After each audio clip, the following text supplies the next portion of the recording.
Et après le lancement officiel des visites médicales dans les écoles par le ministre de l'Éducation nationale et le ministre de la Santé au début de ce mois de février, les campagnes de consultation médicale se sont poursuivies. Ces consultations médicales ont permis d'identifier de nombreuses pathologies chez nos jeunes écoliers, collégiens ou lycéens.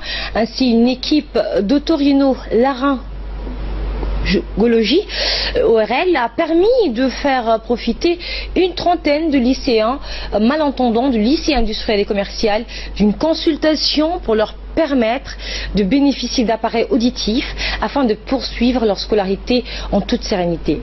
Des jeunes lycéens ont durant quelques semaines subi un certain nombre d'examens médicaux par le service ORL à l'hôpital général Pelletier. L'on a pu évaluer leur degré d'acuité auditive. Écoutons les explications du docteur Saad.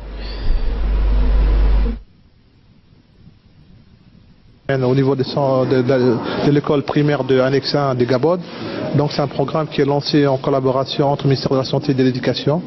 C'est un très grand programme c'est un travail de longue haleine. Depuis 10 ans on travaille sur ces programmes grâce aux techniciens, à toute l'équipe du service ORL et avec l'appui du ministère de la Santé et de l'Éducation. Donc actuellement les enfants qui ont déficit auditif ne seront pas marginalisés au niveau du pays. Donc c'est une population comme tout le monde, ils peuvent aller aux universités, ils vont aller travailler. Et l'éducation a promis et donne tous les moyens pour que ces enfants ne soient pas mis à l'écart de la société. C'est une très bonne chose. Et suivons à présent ces réactions de quelques bénéficiaires de ces consultations médicales.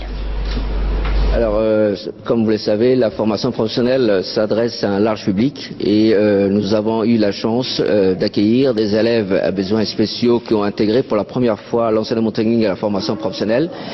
Et dans le cadre d'un partenariat avec le ministère de la Santé publique, nous avons procédé aujourd'hui au test préliminaire pour vérifier les besoins de ces jeunes afin bien sûr de leur distribuer des oreillettes pour pouvoir bien sûr continuer leur scolarité sans difficulté. Et cette action, nous remercions pour son soutien la Première Dame et l'INFD qui ont collaboré étroitement avec nous pour pouvoir nous permettre cette action en bénéfice de ces jeunes.